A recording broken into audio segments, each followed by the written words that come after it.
विद्यार्थियों, मैं शशिभूषण तिवारी आप सभी का अपनी इस क्लास में अभिवादन करता हूं। और आज हम शुद्ध गति की काइनेमैटिक्स में रिलेटिव मोशन के टॉपिक को पढ़ेंगे, सापेक्ष गति। जैसा मैंने पाठ के प्रारंभ में ही आपसे कहा था, गति एक सापेक्ष टर्म है, एक सापेक्ष पद है। एक स्कूटर का वेग यदि मुझे जमीन पे खड़े व्यक्ति को 10 मीटर प्रति सेकंड उत्तर दिशा में दिख रहा है, तो हर प्रेक्षक को, हर ऑब्जर्वर को उसका वेग वही दिखेगा ऐसा जरूरी नहीं। किसी एरोप्लेन, हवाई जहाज में बैठे पायलट को उस स्कूटर का वेग 100 किलोमीटर प्रति घंटा एक भिन्न दिशा में दिख सकता है, और ऊपर जो बजरंगबली बैठे हैं उनको तो स्कूटर, हम आप सभी हजारों किलोमीटर प्रति घंटा की चाल से चलते हुए दिखाई दे रहे हैं। हम पृथ्वी के साथ घूम रहे हैं, चल रहे हैं। तो प्रेक्षक कौन है, इस पर निर्भर करता है कि जो ऑब्जेक्ट है, जो पिंड है, उसकी दशा क्या है, उसकी गति की दशा क्या है। वो स्थिर है, गतिशील है, और गतिशील है तो उसका वेग क्या है। ये अलग अलग प्रेक्षकों के लिए एक ही पिंड के गति का विवरण बिल्कुल अलग अलग हो सकता है। इसी बात को आज हम समझेंगे। कल्पना करो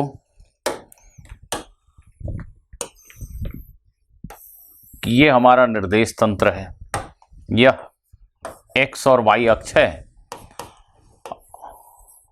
और यहाँ बैठा एक प्रेक्षक, मान लो, सरलता के लिए मान लेते हैं कि यह प्रेक्षक जमीन पे खड़ा है, भूमि पे खड़ा है। कोई आवश्यक नहीं, ये कहीं भी हो सकता है, ये हेलीकॉप्टर का पायलट भी हो सकता है, परंतु सरलता के लिए मान लेते हैं कि यह प्रेक्षक जमीन पे खड़ा है। यह प्रेक्षक यहाँ खड़े होकर दो अलग अलग पिंडों की गति का अध्ययन कर रहा है। यह प्रेक्षक यहाँ खड़े होकर इस कार A की गति का अध्ययन कर रहा है, और साथ में यह कार B की भी गति का अध्ययन कर रहा है। किसी क्षण विशेष पर यदि आप इस प्रेक्षक से पूछेंगे कि बताओ कार A की स्थिति क्या है, कार A कहाँ पर है, तो यह प्रेक्षक कार A की स्थिति सदिश आपको बताएगा। ध्यान दीजिएगा, स्थिति सदिश मूल बिंदु से कण की स्थिति को जोड़ने पर बनने वाला सदिश है। इसे हम लिख लेते हैं RA। RA कार A की स्थिति सदिश है, इस प्रेक्षक के सापेक्ष ऐसा कहते हैं। सरल भाषा में यह प्रेक्षक कुछ ऐसा विवरण दे सकता है कार A की स्थिति का। ये कह सकता है कि मान लो पूर्व की दिशा x अक्ष है, मान लो उत्तर की दिशा y अक्ष है, और यह कार मुझसे 1 किलोमीटर की दूरी पर पूर्व से 60 डिग्री के कोण पर स्थित है। पूर्व से 60 डिग्री का कोण उत्तर की तरफ, इस दिशा में 1 किलोमीटर चलो तो आप कार A तक पहुंच जाओगे। तो कुल मिलाकर प्रेक्षक ने आपको इस सदिश का विवरण ही तो दिया। उसने कहा कि इस सदिश का परिमाण 1 किलोमीटर है और इसकी दिशा पूर्व से 60 डिग्री का कोण बना रही है उत्तर की तरफ। इसको गणितीय भाषा में हम दूसरे सरल तरीके से ऐसा कह सकते हैं कि यह प्रेक्षक हमें बताए कि कार A के x और y निर्देशांक क्या है, कोऑर्डिनेट्स क्या है। तो प्रेक्षक A हमसे एक भिन्न भाषा में ऐसा भी कह सकता है कि कार A का x कोऑर्डिनेट आधा किलोमीटर है और y कोऑर्डिनेट √3/2 किलोमीटर है। दैट मीन्स A की स्थिति सदिश RA xi cap plus yj cap अर्थात 1/2 i cap plus √3/2 j cap है। इस तरीके से वो हमें कार A की स्थिति का ब्यौरा दे सकता है। ठीक इसी प्रकार इस प्रेक्षक को कार B की स्थिति भी ज्ञात है। वह जानता है कि कार B कहाँ है, और कार B की स्थिति को बताने के लिए वो हमें इस सदिश के बारे में बताता है। RB कार B की स्थिति सदिश है। अब मानो मैंने इस प्रेक्षक से पूछा कि भाई आप ये बताओ मुझे, ए में बैठे ड्राइवर को, कार ए में बैठे हुए ड्राइवर को बी की स्थिति क्या दिख रही है, तो यह प्रेक्षक हमें क्या जवाब देगा कि चलो कार ए के ड्राइवर को फोन कर लेते हैं। कार ए के ड्राइवर को ये फोन कर लेते हैं और पूछ लेते हैं कि भाई तुम्हें कार बी कहाँ दिख रही है। पर कार ए के ड्राइवर का फ़ोन नंबर होना चाहिए ना। तो ठीक है, आप कार ए के ड्राइवर को नहीं जानते, उसका फ़ोन नंबर आपके पास नहीं है, कोई बात नहीं। यदि आप प्रेक्षक हैं यहाँ ज़मीन पे खड़े और आप कार ए और बी दोनों की स्थितियों को जानते हैं, तो आप कैलकुलेट कर सकते हैं, आप गणना कर सकते हैं कि ए के ड्राइवर को बी की स्थिति हकीकत में क्या दिख रही है। ये हम सिंपल वेक्टर अलजेब्रा से सदिशों के योग के त्रिभुज नियम के आधार पर ज्ञात कर सकते हैं।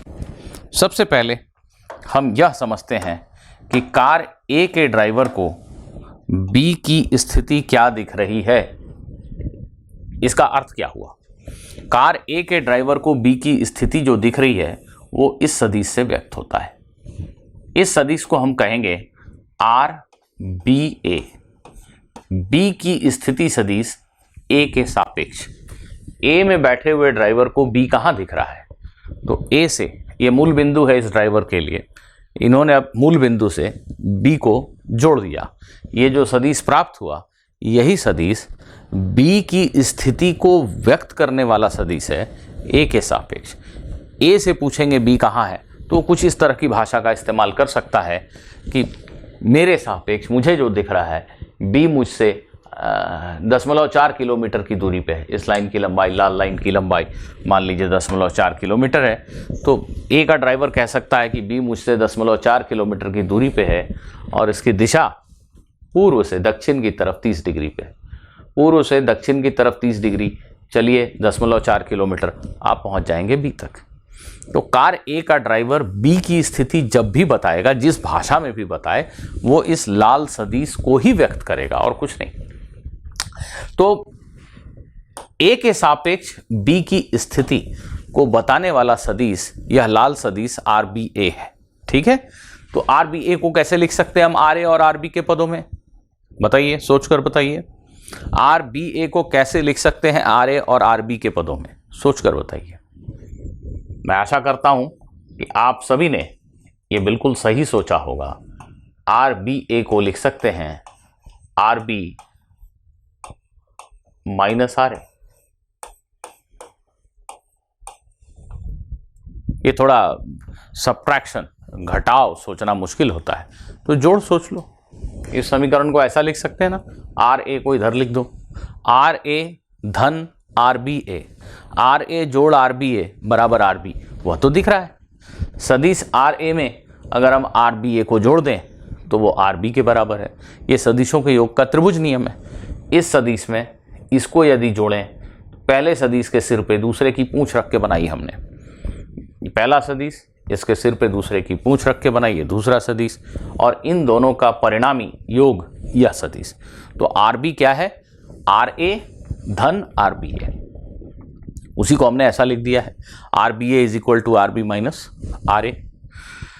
कहने का तात्पर्य यह हुआ कि यदि मैं जमीन के निर्देश तंत्र में हूं, यदि मैं जमीन पे खड़ा हूं, हेलीकॉप्टर में भी बैठा हो सकता हूं, सरलता के लिए जमीन पे खड़ा हूं, और मुझे कार ए और बी की स्थितियों का ज्ञान है, मुझे पता है कि ए कहाँ है, बी कहाँ है, तो मैं यहां से कैलकुलेट कर सकता हूं कि ए को बी कहाँ दिख रहा है। आर बी ए का अर्थ है बी की स्थिति सदिश ए के सापेक्ष, ए को बी कहाँ दिख रहा है। इस प्रश्न का उत्तर है यह सदिश, और ये ए के ड्राइवर को फोन करके पूछने की आवश्यकता नहीं है, यह तो हम बैठे बैठे पता कर सकते हैं ये कैलकुलेशन करके।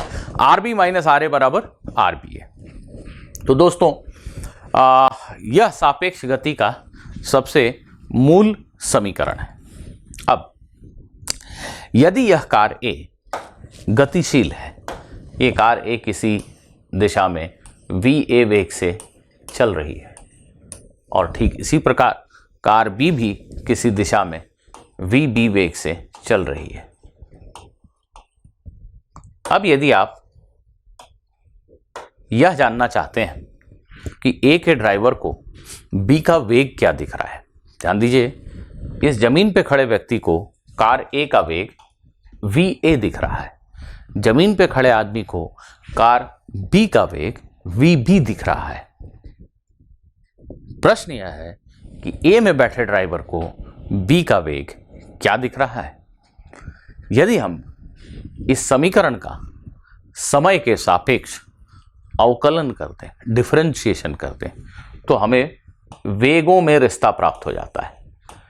इसको हम समय के सापेक्ष डिफरेंशिएट करेंगे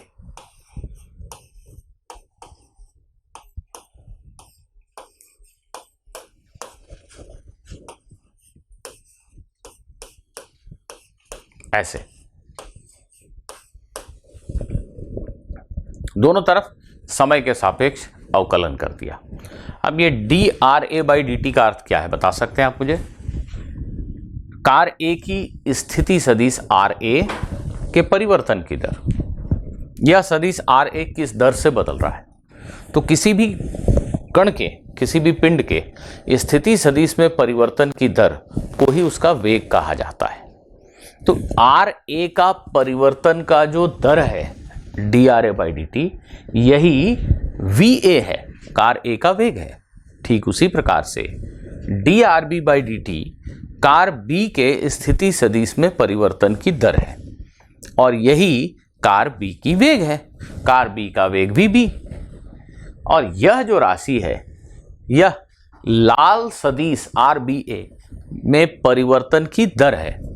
यह आर बी ए क्या है, ए के सापेक्ष बी की स्थिति सदिश, ए के रेस्पेक्ट में बी की स्थिति सदिश, उसमें परिवर्तन की दर, अर्थात ए के सापेक्ष बी का वेग। ए के सापेक्ष, ए में बैठे आदमी को बी की स्थिति ये दिख रही है, इसमें परिवर्तन की दर ही बी का वेग है ए के सापेक्ष। इसको हम ऐसा लिखेंगे, वी बी ए, ये बन गया वी बी और ये बन गया वी ए। तो V B A V B minus V A के बराबर होता है। यहां पर वी बी ए का अर्थ है बी का वेग ए के सापेक्ष, और सरल भाषा में बोलूं तो बी का वेग जो ए ने देखा। ए को बी का वेग क्या दिख रहा है, यह कैसे प्राप्त होगा, ये V B minus V A से। वी बी और वी ए क्या चीजें हैं, इस ऑब्जर्वर ने, जमीन पे खड़े आदमी ने बी का वेग वी बी देखा, जमीन पे खड़े आदमी ने ए का वेग वी ए देखा। इस समीकरण के उपयोग से हम ये पता लगा सकते हैं, यहां बैठे बैठे पता लगा सकते हैं कि ए में बैठे आदमी को बी का वेग क्या दिख रहा है। और बताने की आवश्यकता तो नहीं, मुझे लगता है आप सभी समझ चुके होंगे। यदि मुझे जानना है कि बी को ए का वेग क्या दिख रहा है, तो उसे हम लिखेंगे वी ए बी, ए का वेग बी के सापेक्ष, ए का वेग बी के सापेक्ष। इसका अर्थ हुआ बी को ए का वेग क्या दिख रहा है, तो ये होगा V A minus V B. A के वेग में से बी का वेग घटा दीजिए, आपको प्राप्त हो जाएगा ए का वेग बी के सापेक्ष। ये जो दोनों सदिश हैं, ये परिमाण में बराबर और दिशाओं में विपरीत, अर्थात मैं लिख सकता हूं V B A is minus of V A B. V B A और वी ए बी दो सदिश हैं जो परिमाण में बराबर हैं, उनकी दिशाएं विपरीत हैं। तो विद्यार्थियों, मैं आशा करता हूं कि आप इस बात को समझ गए। अब हम यदि इस समीकरण को पुनः समय के सापेक्ष डिफरेंशिएट कर दें, अब नहीं लिख रहा हूं, ऐसा आवश्यकता नहीं है, पर आप समझते हैं कि वेग में परिवर्तन की दर को त्वरण कहते हैं। यदि मैं समय के सापेक्ष इस समीकरण को डिफरेंशिएट कर दूं, अवकलन कर दूं, तो dVA बाई डी टी, इसका डिफरेंशिएशन क्या हो जाएगा, a का त्वरण, dVB बाई डी टी अर्थात b का त्वरण, और इसका डिफरेंशिएशन अर्थात b का त्वरण जो a ने देखा। ए के सापेक्ष बी का त्वरण। तो इस समीकरण का एक और अवकलन करने से हमें यह प्राप्त होता है, acceleration of B relative to A के सापेक्ष बी का त्वरण, यह होता है बी का त्वरण माइनस ए का त्वरण। देखिए जी, जमीन पे खड़े एक व्यक्ति ने दो पिंडों ए और बी के त्वरण को माप लिया। इस व्यक्ति ने ए और बी दोनों के त्वरण को माप लिया। इनको ए और बी का त्वरण ज्ञात है। अब ये जनाब यहां खड़े खड़े बैठे बैठे इस सूत्र की मदद से कैलकुलेट कर सकते हैं, गणना कर सकते हैं कि ए में बैठे ड्राइवर को बी का त्वरण क्या दिख रहा है। ठीक है, ए में बैठे व्यक्ति को बी का त्वरण क्या दिख रहा है, उसको भौतिकी की भाषा में कहते हैं बी का त्वरण ए के सापेक्ष। उसको दर्शाते हैं इस संकेत से और उसको कैलकुलेट करते हैं ऐसे। तो ये जो तीन समीकरण हैं, इनको आप मन में बैठा लें इससे पहले कि हम आगे बढ़ें। ये पहला, ये दूसरा, ये तीसरा।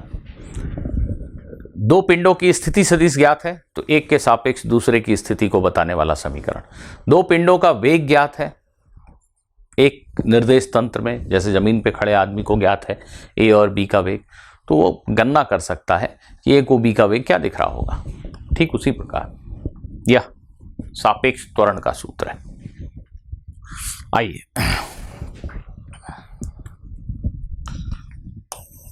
कुछ बेहद सरल से प्रश्न करते हैं आगे बढ़ने के पहले। मान लो एक ट्रक है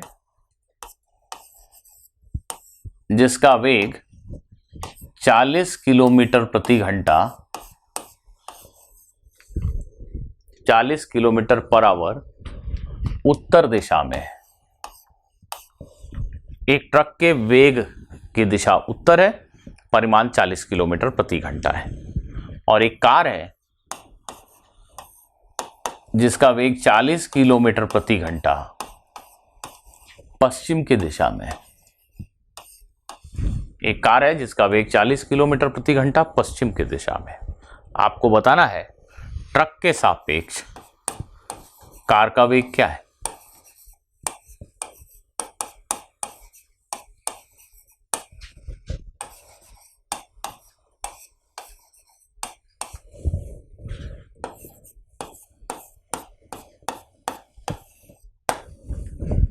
ट्रक के सापेक्ष कार का वेग ज्ञात कीजिए।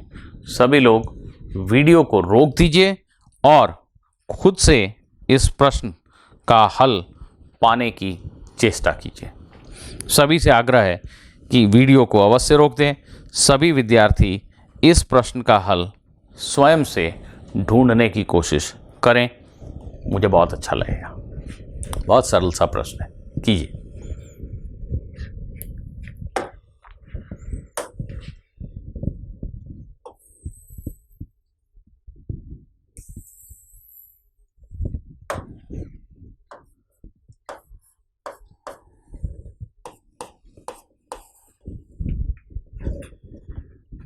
ये मैंने दिशा बोध के लिए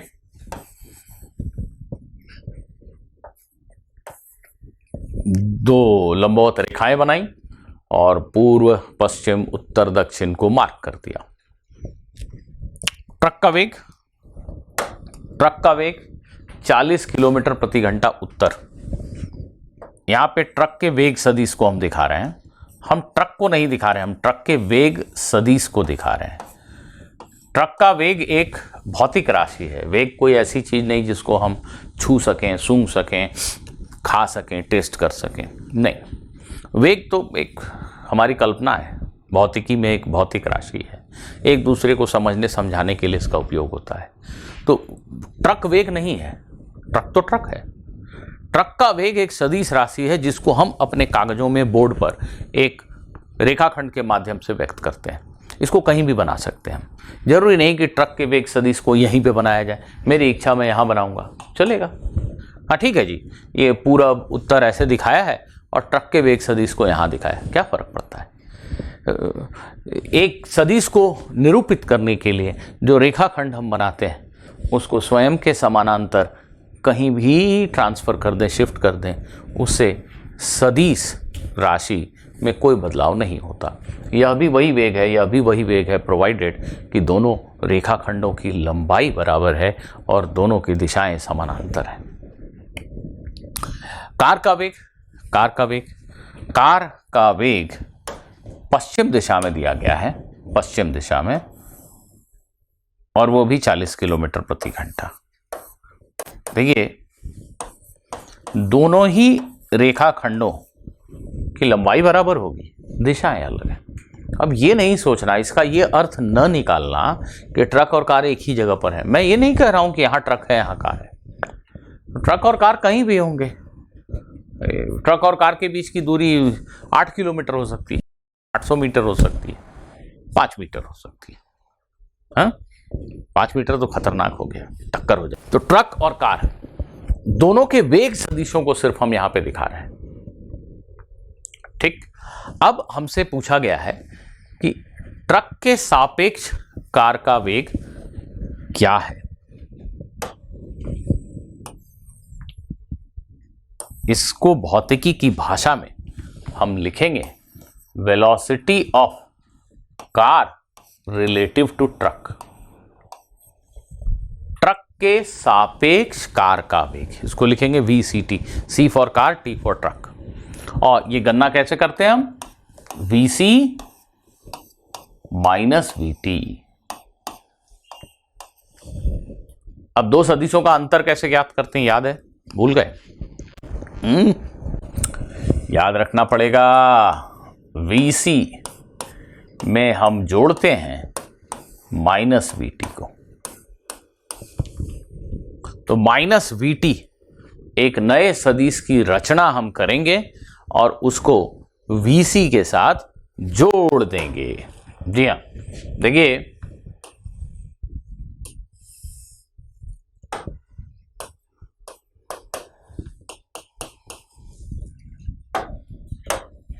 ये हमारा VC है, परिमाण 40। इसको हम माइनस VT के साथ जोड़ना चाहते हैं, तो पहले माइनस VT बनाना पड़ेगा ना।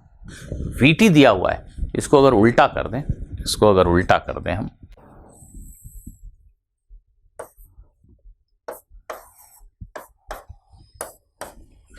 इस सदिश का नाम माइनस VT है। इसका परिमाण कितना है? माइनस 40। नहीं नहीं नहीं नहीं, किसी भी सदिश का परिमाण तो ऋणात्मक होता ही नहीं, ये तो 40 ही है। माइनस साइन सिर्फ ये बता रहा है कि इस सदिश की दिशा VT सदिश के विपरीत है। जी हाँ, तो ये दोनों बराबर लंबाई के सदिश है, लंबवत सदिश हैं, और अब हमें इन्हें जोड़ना है। माइनस VT नाम के सदिश को VC के साथ जोड़ देना है। तो आइए हम जोड़ते हैं। कैसे जोड़ेंगे? इस चित्र में मैंने दोनों सदिशों की पूंछ को साथ रखा है। जी, ये जरूरी नहीं है। आप में से कई लोग ऐसा चाहेंगे कि ये जो दूसरा सदिश है इसको हम यहां बनाएं। ठीक है, पहले सदिश के सिर पे दूसरे की पूंछ रखकर बनाते हैं। इसका अर्थ ये हुआ कि आप सदिशों के योग के त्रिभुज नियम का पालन करने जा रहे हैं। मैंने यहाँ पर दोनों सदिशों की पूंछ साथ रखी है, इसका अर्थ ये हुआ कि मैं सदिशों के योग के समानांतर चतुर्भुज नियम का उपयोग करने जा रहा हूँ। तो यहाँ से हम इस रेखा के समानांतर एक रेखा खींचते हैं और यहाँ से इस वाले रेखा के समानांतर एक रेखा खींचते हैं। यह बन गया समानांतर चतुर्भुज, जो इस केस में आयत बल्कि एक वर्ग है, क्योंकि यह कोण 90 डिग्री है और ये दोनों आसन्न भुजाएं बराबर लंबाई की हैं। तो यह एक वर्ग है और इस वर्ग का यह विकर्ण यही है हमारा परिणामी, अर्थात इन दोनों सदिशों का योग, अर्थात VCT। तो यह जो सदिश है VCT, ये नीले रंग का हमारा सदिश है, यह सदिश है VCT। यह है कार का वेग ट्रक के सापेक्ष। जी हाँ, यही सदिश है जो निरूपित कर रहा है कार के वेग को ट्रक के सापेक्ष। इसका परिमाण कितना होगा बता दीजिए आप मुझे। मैं सुन पा रहा हूं, बताइए। मैं समझ गया, आप में से अधिकांश लोगों ने बिल्कुल सही उत्तर दिया है।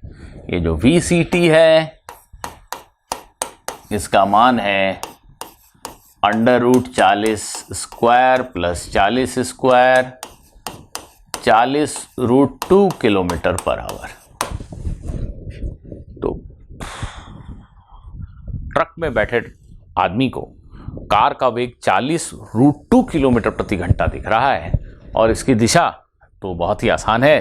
ये दिशा सभी समझते हैं कि 45 डिग्री है। तो ये पश्चिम और दक्षिण के बिल्कुल बीचों बीच की दिशा है। इसको हम साउथ वेस्ट कह सकते हैं। तो यह वेग है साउथ वेस्ट दिशा में, साउथ वेस्ट दक्षिण पश्चिम की दिशा। यह दक्षिण पश्चिम की दिशा है जिसमें ट्रक के ड्राइवर को कार जाती हुई दिखाई देगी।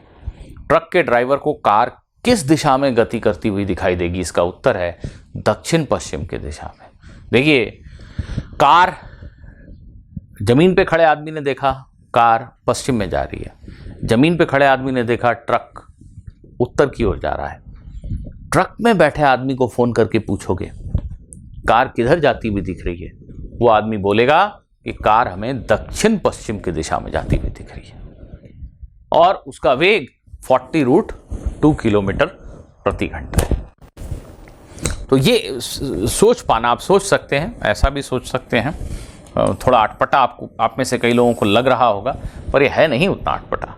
कल्पना करो कि कार और ट्रक दोनों यहीं पे थे एक समय। मान लो 1 मिनट के लिए, 1 घंटे बाद ये जो ट्रक है ये 40 किलोमीटर आगे यहाँ चला गया और 1 घंटे में ये कार यहाँ आ गई 40 किलोमीटर आगे।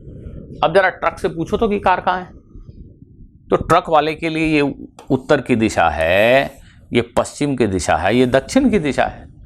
तो ट्रक को ये कार की स्थिति कहाँ दिख रही है? देखो तो तुम, दक्षिण पश्चिम में दिख रही है कि नहीं? तो ऐसे इस प्रकार सोचने की आवश्यकता नहीं है। क्यों? क्योंकि भौतिकी का ये समीकरण हमारी मदद के लिए है। हम तो इस समीकरण का उपयोग करेंगे और पट से आंसर दे देंगे इस तरीके से कि 2 मिनट बाद कहाँ गया, 1 घंटे बाद कहाँ गया, ऐसा सोचने की आवश्यकता है नहीं। ये समीकरण हमें बखूबी हमारे प्रश्न का उत्तर दे देता है। आइए,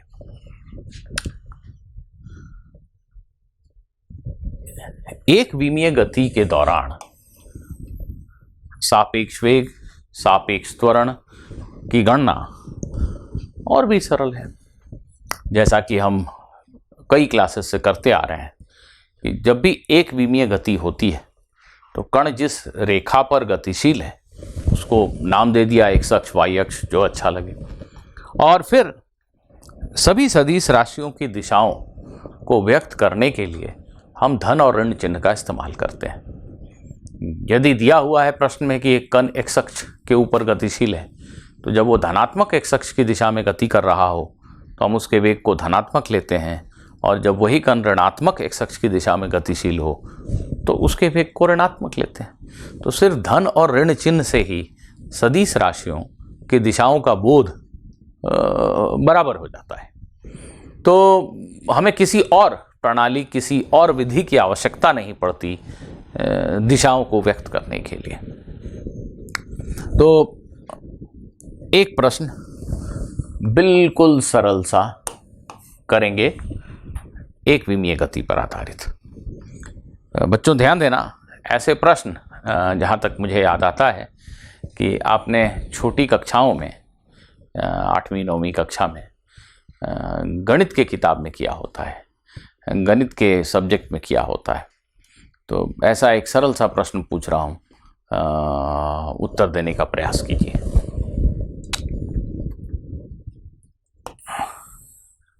यह एक सीधी सड़क है। इस सीधी सड़क पे 2 कार ए जिसमें आप बैठे हैं, यह 60 किलोमीटर प्रति घंटा की रफ्तार से इस दिशा में जा रही है। एक दूसरी कार है जिसमें मैं बैठा हूं,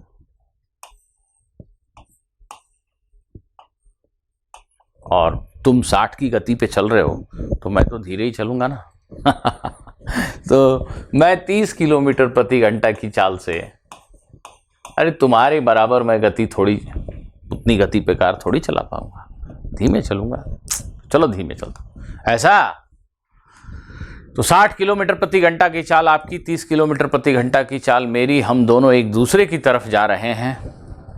कल्पना करो कि किसी समय हम दोनों के बीच की दूरी 40 किलोमीटर है।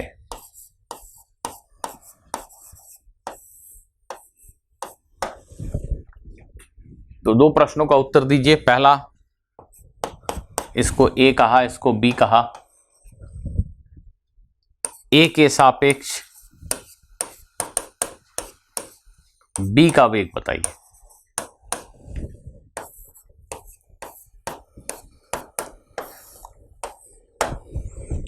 ए के सापेक्ष बी का वेग बताइए। एकदम सरल सा प्रश्न, और मैं सभी से उम्मीद करता हूं कि बढ़ चढ़कर हिस्सा लेंगे और सभी लोग इस प्रश्न का हल अवश्य बताने का प्रयास करेंगे। सभी लोग प्रयास करें और बहुत समय न लें। मैं रुक जाता हूँ, वीडियो पॉज करने के लिए नहीं बोलता हूँ, मैं रुक जाता हूँ 2 मिनट और सभी लोग इसका उत्तर दें। काइंडली ट्राई कीजिए।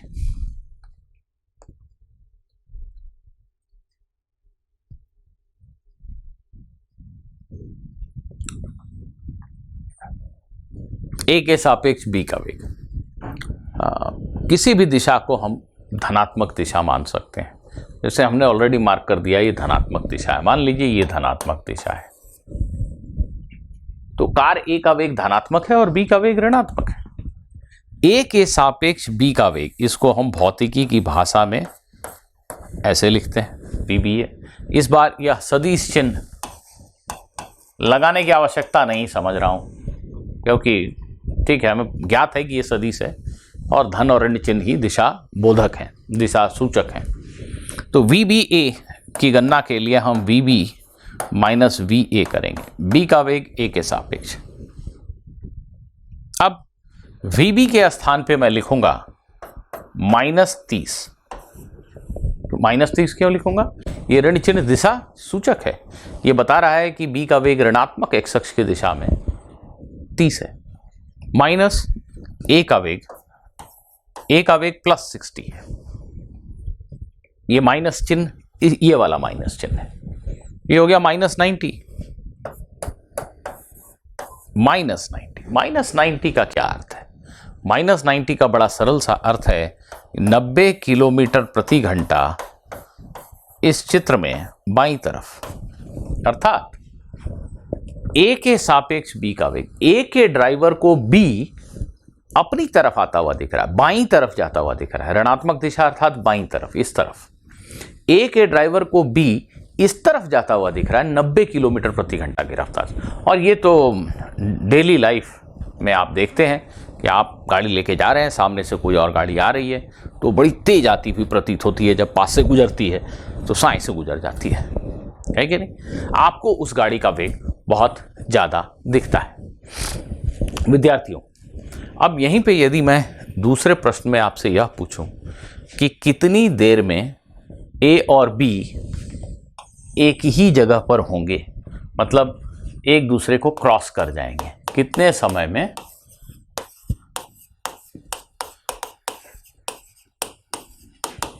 बी की मुलाकात ए से होगी?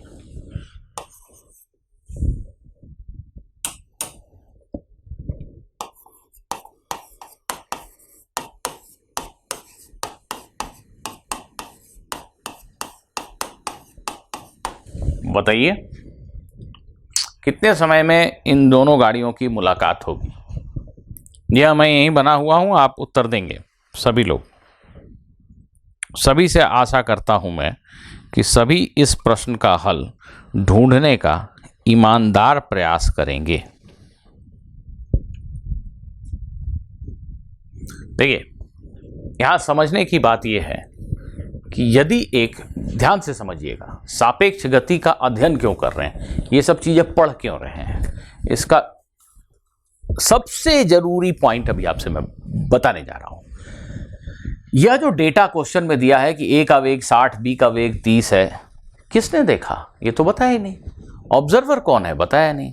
मैंने बहुत पहले आपसे कहा था कि जब प्रेक्षक सामान्यतः जमीन पे खड़ा एक व्यक्ति होता है तो हम बताते नहीं कि प्रेक्षक कौन है। जब हमने कहा कि कार ए का वेग 60 है तो समझ लिया गया कि सड़क पे खड़े किसी व्यक्ति ने कार ए के वेग को 60 देखा है। जब हमने कहा कार बी का वेग 30 है तो समझ लिया गया कि सड़क पे खड़े किसी व्यक्ति ने कार बी का वेग 30 देखा है।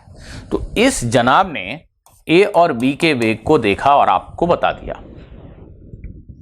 यदि मैं इनसे पूछूं कि कितने देर में ए और बी की मुलाकात होने वाली है, तो ये कुछ ऐसे सोचेंगे कि ए भी चल रहा है, बी भी चल रहा है, कुछ ए चलेगा कुछ बी चलेगा और ये दोनों की मुलाकात होगी। ठीक है, उनके लिए भी ये प्रश्न सरल ही है, मुश्किल नहीं है।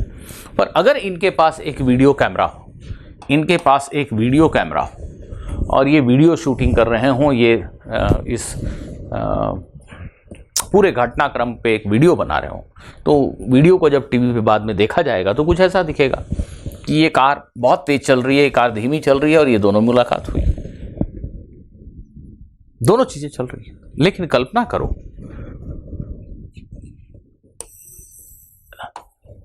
कि कार ए में जो ड्राइवर है उसके पास भी एक वीडियो कैमरा है। अब कार ए की छत पे नहीं बैठा है, पर मैं क्या करूं, उसके अंदर दिखा छत पे ही बैठा दिया। समझते हो ना भाई। तो कार ए के ड्राइवर के पास भी वीडियो कैमरा है और वो भी इस पूरे घटनाक्रम के ऊपर एक फिल्म बनाने के मूड में है। इस वीडियो को जब टीवी पे चलाया जाएगा तो क्या दिखेगा पता है तुम्हें? क्या दिखेगा? कार ए विराम में दिखेगी, ये रेस्ट में है। देखिए, कार ए के ड्राइवर के लिए जब प्रेक्षक कार ए में बैठा है तो उसके लिए फिर कार ए चल ही नहीं रही है। हम और आप सभी इस समय एक बहुत बड़े बॉल के ऊपर, पृथ्वी नाम के इस बॉल गेंद के ऊपर बैठे हैं और ये गेंद हमें चलती हुई नहीं दिखती। चलती हुई दिखती है तुम्हें? इस समय तुम हजारों किलोमीटर प्रति घंटा की तेज रफ्तार से चल रहे हो, क्या इस बात का भान होता है तुम्हें? नहीं। तुम खुद को चलता हुआ नहीं देख रहे हो। तुम पृथ्वी पे बैठे हो, पृथ्वी तुम्हें विराम में दिख रही है। तुम जिस बस में बैठे हो वो बस नहीं चल रही। तुम जिस कार में बैठे हो वो कार तुम्हारे लिए नहीं चल रही। क्या चल रही है? बगल की बिल्डिंगें, पेड़ पौधे, सड़क चल रही है, गाड़ी नहीं चल रही है। गाड़ी की स्टीयरिंग वहीं की वहीं है, कहीं गई क्या?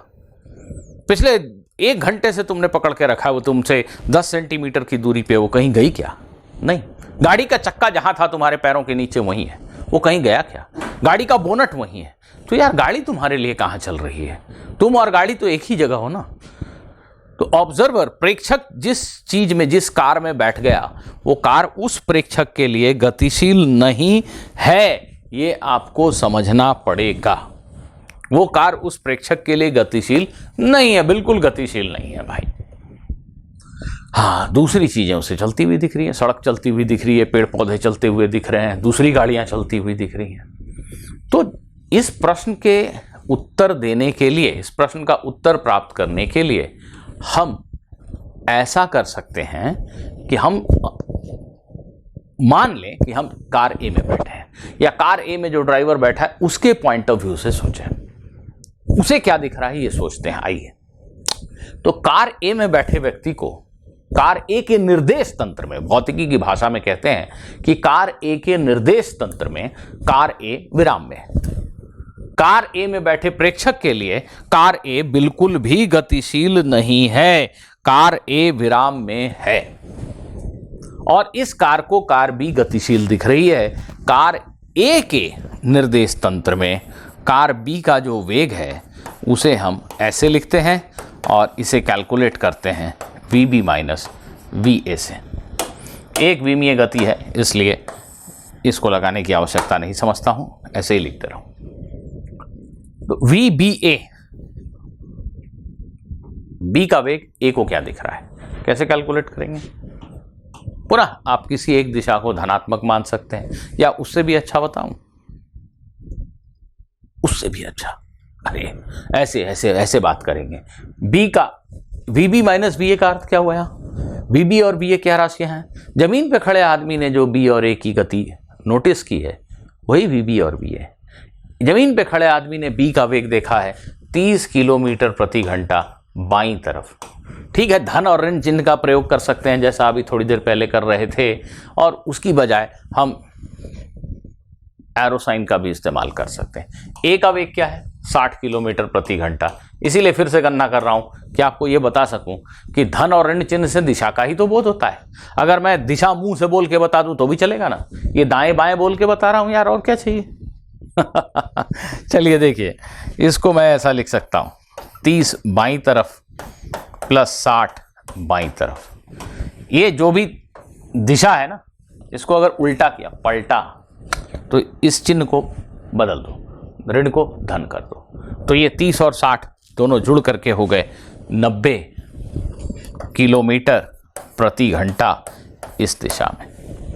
तो जैसा हम पहले भी कैलकुलेट कर चुके हैं, एक ही बात है। बी का वेग जो ए को दिख रहा है वो 90 किलोमीटर प्रति घंटा दिख रहा है। इस निर्देश तंत्र में इस प्रेक्षक के लिए वह स्वयं रेस्ट में है और उसे बी का वेग जो दिख रहा है वो है 90 किलोमीटर प्रति घंटा। अगर इस वीडियो कैमरे में वीडियो शूटिंग की गई और उसे टीवी पे चलाया गया तो क्या दिखेगा? उसे दिखेगा, उस फिल्म में आपको ये दिखेगा कि कार ए विराम में है और कार बी बड़ी तेजी से 90 किलोमीटर प्रति घंटा की रफ्तार से चलती हुई आई और दोनों की मुलाकात हो गई। मतलब इस वीडियो कैमरे के नजरिए से, इस प्रेक्षक के नजरिए से सिर्फ एक ही चीज गतिशील है, वो है बी। ए नहीं चल रहा है। और जो जमीन पे खड़ा आदमी है वो ऐसा वीडियो देखता है, वो ऐसा फिल्म देख रहा है कि ये तेज चल रहा है, धीमे चल रहा है, दोनों चल रहे हैं, मुलाकात हुई। यहां पे बैठा आदमी देखता है कि मैं रेस्ट में हूं, सिर्फ ये चल रहा है और तेज चल रहा है। एक ही घटना है पर दो अलग अलग प्रेक्षकों ने इसका विवरण अलग अलग दिया। यह प्रेक्षक कहेगा कि दोनों चीजें चल रही हैं, एक 60 एक 30 के वेग से मुलाकात हुई। यह प्रेक्षक कहता है कि नहीं, एक चीज तो चल ही नहीं थी, सिर्फ दूसरी चल रही है 90 के वेग। तो हमने कहा था कि इन दोनों के बीच की दूरी 40 किलोमीटर है। कितने समय में इनकी मुलाकात होगी? ये तो बड़ा ही सरल सा प्रश्न हो गया। यह विराम में है और यह 90 के वेग से इसकी तरफ आ रहा है। 40 किलोमीटर की यह दूरी तय करनी है, कितना समय लगेगा? हमारे प्रश्न का सही उत्तर हुआ 40 किलोमीटर की दूरी, 90 किलोमीटर प्रति घंटा की रफ्तार, ये हो गया 4/9 घंटा। 4/9 घंटा अगर मिनट में बदलना है तो इसे 60 से गुना कर दीजिए। तो 4/9 घंटा के अंदर ये दोनों कार एक ही स्थल पे होंगी, इन दोनों की मुलाकात हो जाएगी। विद्यार्थियों, आशा करता हूं आप मेरी इस बात को जरूर समझ गए हैं। आज की क्लास हम यहीं पे समाप्त करते हैं। अगली क्लास में सापेक्ष गति पर आधारित कुछ और प्रश्न हम करेंगे और उसके पश्चात मैं आशा करता हूं कि आप सभी सापेक्ष गति को एंजॉय भी करने लगेंगे कि इसकी बड़ी यूटिलिटी है, इसके बड़े फायदे हैं। अगर हम ये समझते हैं तो कई कठिन से दिखने वाले प्रश्न सरल हो जाते हैं। ऐसा आपको बोध हो, ऐसा मैं प्रयास अगली क्लास में अवश्य करूंगा। तब तक के लिए मैं आपसे विदा लेता हूं।